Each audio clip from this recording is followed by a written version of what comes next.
Hola, soy José Luis Rodríguez Serrano y vamos a empezar la lección número 1 de este módulo 2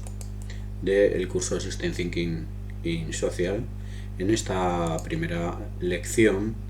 vamos a hablar sobre la importancia de la conceptualización de los sistemas sociales y primero vamos a hacer un recordatorio de cuáles son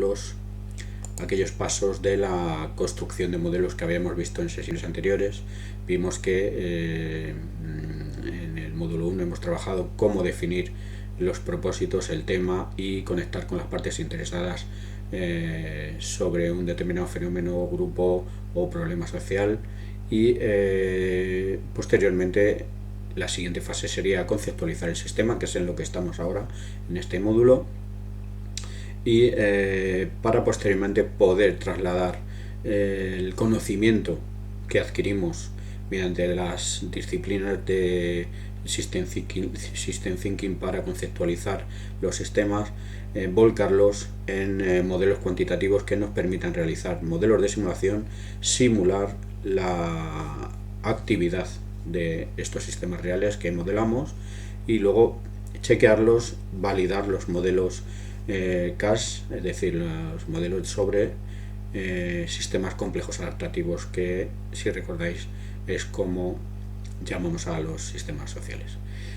Para posteriormente pasar a la fase en la que se analizan los resultados de simulación y se recomiendan las políticas o las pautas de cambio más adecuadas, más estables, más fiables y más seguras desde el punto de vista de la sostenibilidad social. Finalmente, un último paso es ya difundir y transferir este conocimiento adquirido mediante los pasos anteriores a los usuarios, a los clientes o a los políticos o responsables de las acciones o programas o proyectos sociales que estamos trabajando en este caso. Bien, una vez que hemos hecho este recordatorio, pasamos a ver cuáles son los principales elementos del mapeo y de la conceptualización de los sistemas sociales. En este caso vamos a poder, con los diagramas de bucle causal, establecer los límites alrededor de un problema, el horizonte temporal sobre el que vamos a trabajar y en el que vamos a realizar posteriormente los modelos de simulación, y saber qué parte de la realidad que estamos observando vamos a estudiar y cómo la vamos a describir.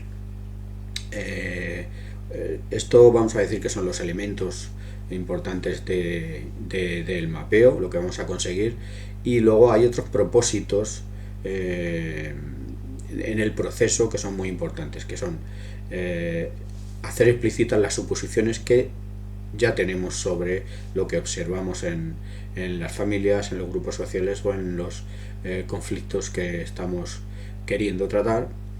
Y hay que tener en cuenta que esto son análisis o ejercicios de explicitar estas suposiciones de una forma cualitativa, por lo que el fin o los propósitos de esta acción con los diagramas de bucle causal es fundamentalmente adquirir conocimiento, informar y transmitir información a los colaboradores o interesados en el sistema que queremos tratar. Por eso son herramientas muy importantes para compartir y comunicar, y luego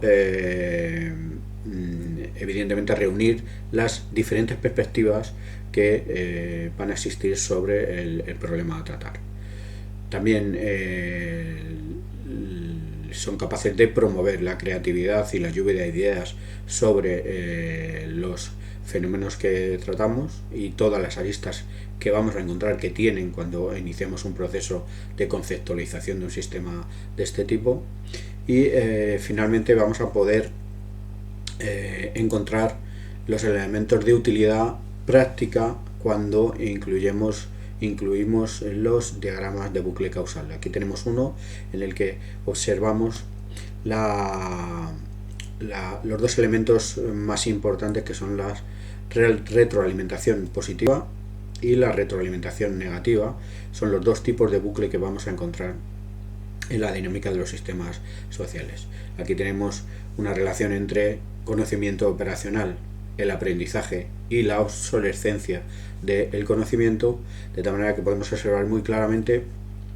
un bucle de retroalimentación positiva en el que las dos relaciones enlazadas en el bucle son de signo positivo, es decir, un aumento del conocimiento operacional provoca un mayor aprendizaje, y un mayor aprendizaje a su vez provoca un mayor aumento del conocimiento operacional. Por otro lado tenemos el bucle de retroalimentación negativa, que llamamos bucles compensadores. En este caso son bucles en los que las relaciones se compensan. Hay una relación positiva entre el conocimiento operacional y la obsolescencia de este conocimiento, es decir, cuando tenemos un conocimiento, este conocimiento finalmente sí provoca una obsolescencia mayor de los conocimientos, y al final cuanto más obsolescencia, menos conocimiento operacional acabamos teniendo, con lo cual tenemos que reforzar el aprendizaje para volver a tener mayor conocimiento operacional. Es decir, que este diagrama básico es el que luego vamos a encontrar en los diagramas ampliados de los fenómenos, y que vamos a tener que analizar de forma detenida. Los propósitos de este uso es encontrar lagunas de datos en las interrelaciones que vamos a analizar. Tenemos que tener en cuenta que son modelos cualitativos, no tenemos que tener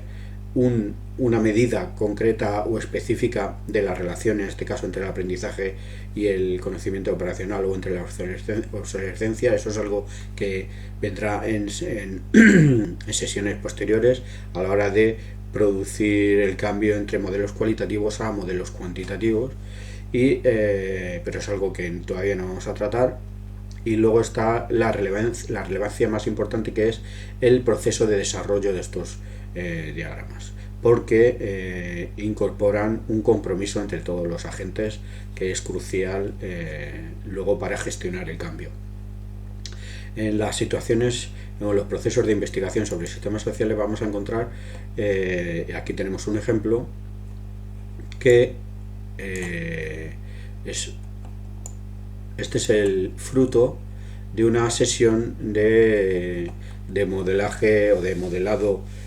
colaborativo referido a una situación de acoso o abuso en el mundo del trabajo, de acoso laboral. Aquí vemos que, aunque veáis muchas flechitas, hay diferentes bucles, es decir, relaciones entre los elementos enlazados, es decir, que vuelven al origen, de tal manera que encontramos 9 bucles. Donde veis estos dibujitos, estáis viendo una flecha que indica en el sentido en el que está operando en el diagrama el bucle. Estos son antihorarios, tienen un sentido contrario a las agujas del reloj, y en este, por ejemplo, rojo que tenemos aquí a la derecha, vemos que hay un dibujito con un efecto bola de nieve. Esto sí indica que es un bucle reforzador o amplificador.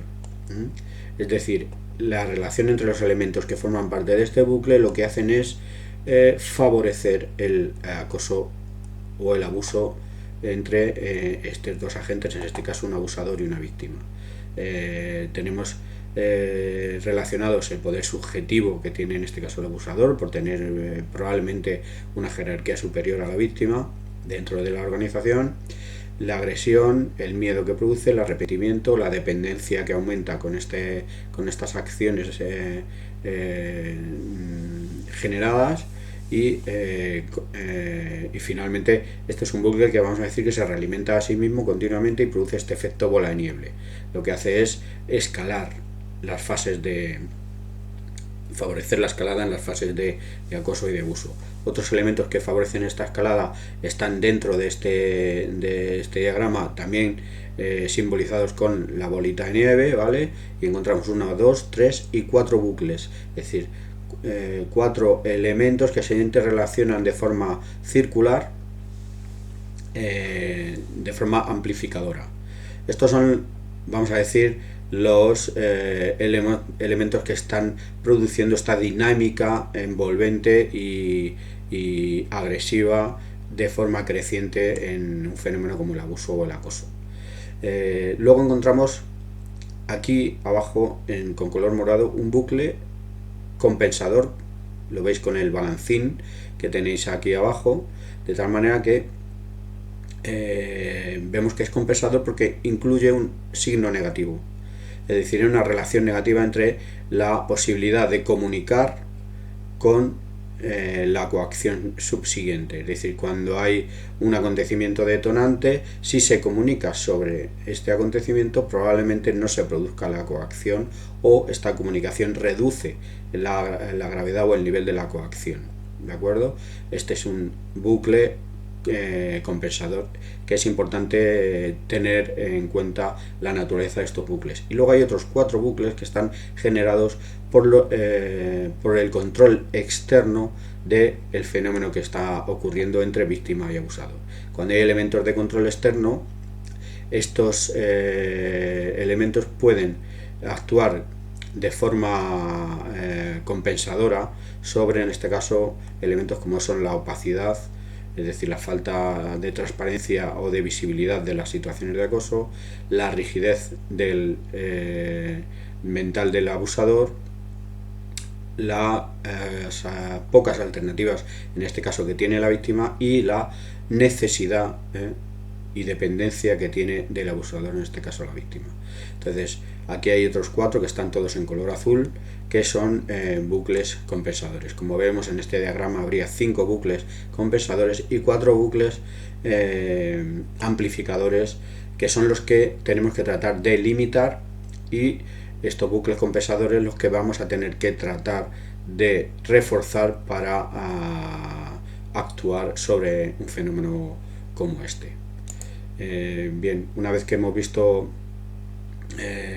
cómo se aplica, o cómo un diagrama de bucle causal o de influencia puede ayudarnos a entender qué es lo que está ocurriendo en un fenómeno social de este tipo, pasamos a pensar en los procesos que tenemos que atravesar para investigar, monitorear, evaluar y desarrollar políticas de cambio respecto a los fenómenos sociales complejos, crónicos y graves que podemos tratar en el ámbito social. Evidentemente, cuando se planifica un proceso de investigación, lo primero que hay que hacer es definir cuál es la pregunta de investigación. Estos diagramas de bucle causal nos van a permitir realizar esta definición. También vamos a poder identificar cuáles son las lagunas de datos que tenemos sobre el problema a investigar, y nos van a facilitar la colaboración con los interesados. Esta es la fase inicial. Pasamos luego a la de monitoreo e implementación, que es que cuando estamos interviniendo en un proceso de investigación, en este caso hablamos tanto de investigación paralela a los procesos de intervención social como lo que es la intervención sobre el sistema real, que se realiza cuando también estamos investigando sobre el sistema en este caso. Cuando hacemos una intervención, estos diagramas nos sirven de plataforma para documentar y revisar cómo las intervenciones están afectando al sistema real, cómo éste se adapta a las acciones correctivas que pretendemos realizar, y de tal manera que vamos a poder ir incorporando elementos que vamos a observar dentro de este proceso para tener una continuidad y monitorear de forma efectiva estos procesos de intervención. En cuanto a la evaluación de los proyectos, los programas y las investigaciones,